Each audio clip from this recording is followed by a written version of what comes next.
It's always trade-offs, as I mentioned already. The people who get the very best are the least happy. The people who have the finest house in the country with the hot tubs and all this stuff, and they went through 20, you know, how many different stereos can you buy now? You go into some shop and they have walls of stereos, or DVDs now, or whatever it is. Yeah. Okay, I do have a question for Ken. Okay. On a scale of 1 to 10, where would you place the stress in your life? Stress? Oh my goodness. Maybe 1.5. That's what I thought. Maybe. Yeah, he's cool. He's satisfied. Good. Lucky you. Once in a while it's a little higher, but then I also, as soon as it starts bothering me, I go, well, what is it that I do want? And everything that I don't want just falls away, and I just pretend it never existed. And if it hunts me down a few years later and contacts me, then I deal with it. But Yes. most of the time it falls away. Do you have something, Monet? Yeah, I just had a comment. I mean, I wouldn't want my decision strategy to be exactly like his, but I can admire how sometimes he comes to the decision so quickly. Yeah. Because I tend to be more on the side like Judy's friends that just agonize over decisions. And a good exercise for me in the past has been to play speed chess, and I don't know if anyone's ever done that. Speed chess? Speed chess. Because by its nature, you know, chess is You have to go fast. such an introspective, slow game. You have to consider every angle. And with speed chess, you actually have a clock with two, Right. and for anyone who hasn't seen it. And you've got like 5 minutes, and you've got to finish the game. And if you run out of time because you're making decisions, you just lose. So it's a great way to like just say, okay, just make the decision and stop. Yeah. Now, I want to just kind of wrap this up. Thank you very much for coming up here, by the way. You're Thanks a welcome. lot.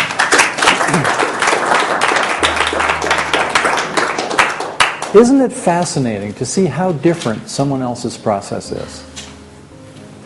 Because I don't think anybody else in the room has anything like what you have. Maybe little pieces here and there, or contextually like me with my old junk cars. But you have it like pretty globally. It's like in your whole world, it pretty much make the same kind of decisions based largely on past experience, without looking too carefully at things, and you're very satisfied with what you get for the most part. We've got Brent up here yesterday, and he had a different way of making decisions. And if we had enough time, we could get everybody in here decision strategy, and they would all be different. They would all have advantages. They would all have disadvantages. Every one of them. There is no perfect decision strategy. The decision strategy, I think I mentioned already yesterday, for an emergency physician is very, very different than for a chronic illness physician. And you wouldn't want to interchange them. So every decision strategy works. Just a question of what does it work? And now, knowing Ken's, you could make predictions about him, couldn't you? About where he goes. Well, you already know where he goes to eat. But you could know in terms, if you wanted to present some kind of decision for him, you would want to present it how? In terms of a digital decision, it's either this or that, something like that. You'd want to present certain minimal criteria that whatever, if you're involved in this decision or the results of it, you would want to be very clear about, I would want to be very clear about what my minimal criteria are for, you wash windows, is that right? Yeah, so what do I want to see on the windows when you're done, or something like that? And he meets those, great. Or I ask him, what are your criteria for windows? Show me a window that you think is clean, do I agree with it or not, and so on. And we know it's very clear, it's very digital. So you could make a lot of predictions about how he will go through life, and what kind of obstacles he'll have, and what kind of, like you asked about the stress level. He's satisfied most of the time, so no stress, or very little. Okay. Okay, any other questions or comments on this? This is fun, huh? This is fascinating to get inside somebody else's head and figure out how they do things, because there's such variety. There's such variety. Mm-hmm. Can we say that people are either analog or digital, or they could be a combination? Most people are combination. It's like any extremes. You know, we talk about a visual person or a kinesthetic person, but most people have some range in between. some people are more digital or more often digital and otherwise analog. And some people the reverse. And often it's very contextual. In certain things you may be very digital, it's like, this is good enough, and once I'm done with that, like my car, very digital. I have this beautiful place I live, it's very analog. It's way out on the end of a range of beautiful places I could live. And you see, I'm still not satisfied with that. I would like to live in Hawaii, but I can't buy a place in Hawaii because it's too expensive. Because I'm not willing to live up in the hills somewhere. I want a place on the beach. Well, those are, of course, too expensive. Now, it's ridiculous. I live in a beautiful place. It's wonderful. But the winters are a little long. So that's one thing where I'm continually pushing the edge. I'm not satisfied. I'm always going for better and more and stuff like that. There's a place for both, I think. Have you always been in this? I mean, ever since a little boy? You'd have to ask him. Have you always been? Is this familiar? Is this something that you've done ever since like you were 10 years old? That this is the process you've always used? No, I used to go back and forth, and sometimes could never make a decision until one day I was listening to Napoleon Hill, and he said, think about what you do want. And I thought, I'm just going to take him serious. And so after a few weeks of thinking about what I do want, all of a sudden I realized everything can be thought of that way. What do I want? I want ketchup and potatoes. Oh, okay. But all the other things, if I don't want them, why even think about them? And so life got easier and easier and easier, and then I got hooked. Okay, so there was a period of time where it was uncomfortable enough, so that was particularly appealing, making a rapid decision. Yeah. It's terrible. It's just horrible. It's when you can't make up your mind on something. What a terrible thing to do to yourself. In my opinion. In my opinion, it was hard for me. Yeah, got it. Sure. Fascinating, huh? Different worlds. You know, people talk about getting into different worlds on drugs and things like that. If you get into somebody else's brain and take on the way they operate, that's stronger than any drug you can find. Okay. Yes, Ken, one more question left. I'd be really interested to know, when you see this kind of analog thing, when somebody's trying to where you're trying to make a decision about something, and you can't make your mind up, and you said that would be terrible, what is that? In your experience, what is the process of that is terrible? You're asking me to think about what I don't want. That's terrible.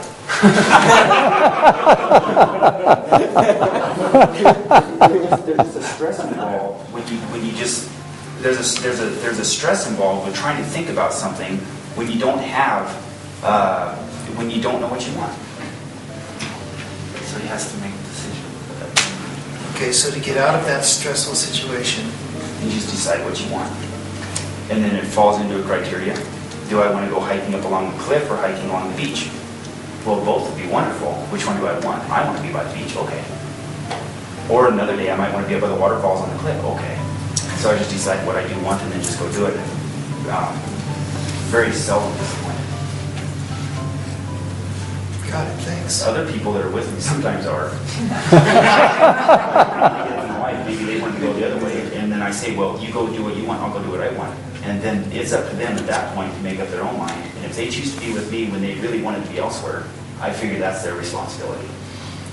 And so that alleviates any guilt of I figure other people, it's up to them to do what they want. Is that a context where being a little more flexible might be a resource? Perhaps. Does it not married people? Pardon? So then, those are the not married people. Whom you're not married to, single. Perhaps. Yeah, you want to do what you want to, you go that way, I go that way. But when you're married, then this strategy is different. Mm-hmm. But not in this case. Not in this case, yeah. It's not in this case. But there's also the times when somebody sits back and complains and says, I would really like to do this, but I always have to do what you want. and now I don't do that. I no longer make my family suffer with my complaining about doing what I didn't want to do. Does that make sense? By doing something totally I just do what I want to do. If they want to be with me, I figure my wife's over 18, she can make that decision, and my kids are under 18, so it's up to their mother to help them make that decision.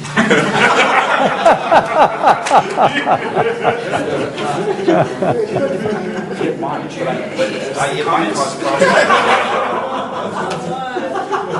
Okay. Okay. It works for him. What's this sign say right here on the very end? Oh, that's interesting. Yeah. Which one? Flexibility in any system will have the most influence. Oh. Well, different strokes for different folks, right? Now, I would like to play a little bit with procrastination. So, are you ready to take a deep breath and kind of shake this off and shift gears a little bit? And do you want to come up? And would you like to? Why don't you come up too? Can we do this No. one later? What's that? Can we do this one later? Oh, maybe we should. Yeah. Procrastination. Yeah. Now, you guys both procrastinate, right? You put off things, you do them late and stuff like that. How would you describe this as a problem? As a problem, it keeps lingering in my mind and kind of think about it. I have to do this, I have to do this, I have to do Okay, this. so it's somebody nagging you. Nagging, yeah. Yeah. Okay, you do that too? You're nodding? Oh, yeah. Okay, kind of nag and feel It's in the bad. back, yeah. You should get this done and stuff like that. Now, how long, let's say, think of something that you've procrastinated about. Doing my taxes, Okay, so do you know how long it will take you to do your taxes? probably a day. A day, okay. And is this for next year or last year? Doesn't make any difference. Doesn't. So do you get them in by the deadline? Yeah, I do. Right, Okay. 2 or 3 days before deadline. 2 or I 3 do days it. before, and you know it takes you a day. A day or two. A day or two. Okay, so Yeah. let's say it takes 2 days maximum, Okay. and you know you can get it done in 2 days, Yes. and you like to wait till the end. Yeah. Why not just wait to the end and stop nagging yourself? I wait to the end, but I like to stop the nagging too. What's that? I like to stop the nagging. Well, yeah, but since you know, I'm asking you a little different question. Since you know it's going to take you 2 days, Okay. that if you set a time, let's say 3 days, but that even gives you a little slop, a little leeway. You set a day, okay, I'm going to do my, let's see, what are they, was it January 15th? April 15th. April 15th. So you say, okay, April 12th, I'll start my taxes and just do them. You could do that, right? Yeah. And you know it'll only take you a day, maybe 2. So if you allow 3 days, you got plenty of time. So then why not just lay off the nagging? Because my husband nags them. Oh, then you could let him do the taxes. Well, I know how to do it better than him. Okay. Well, but since you know that it takes you only 2 days, less than 2 days, and you know that you can just budget it for April so-and-so, and you want to do it that way, you want to just tell your husband, hey, get off my back. Yeah, actually I did it last year. Don't worry about it, I'll do it. Okay? And did he accept that? Yeah, but he kind of worries because there might be something unexpected and we have to do something about it. I said, so what? So we just tell them that we are not going to fight it on April 15 and get some extension. Okay. That's what I do. And then Now- you have enough time to think about what you want to do with that problem. Great. So, given that you have this this knowledge and the ability to predict how long it will take and so on, and you have an out that if something unexpected comes up, yeah, just file an extension. So why nag yourself? Yeah, that's right. I should. Can you make that arrangement inside? Yeah, I'm not going to nag myself. Okay. And how about you? Well, I procrastinate on things like taxes also, but also on big projects. Okay. As far as the taxes, I would rather get it out of the way, but yet I don't. I mean, I What don't keeps you think- from getting it out of the way if you want to do that? I'm not sure. I think there might be kind of a, well, what if I made a mistake? You know, there might be a little fear, sort of, even though my taxes are relatively simple, that, you know, I might make a mistake on it. And so I might think about it So what too much. happens when you think about doing it ahead of time? I think about doing other things instead.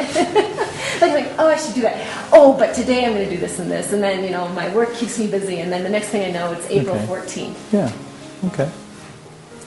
Now, most procrastinators are really good planners, except typically they don't plan for emergencies.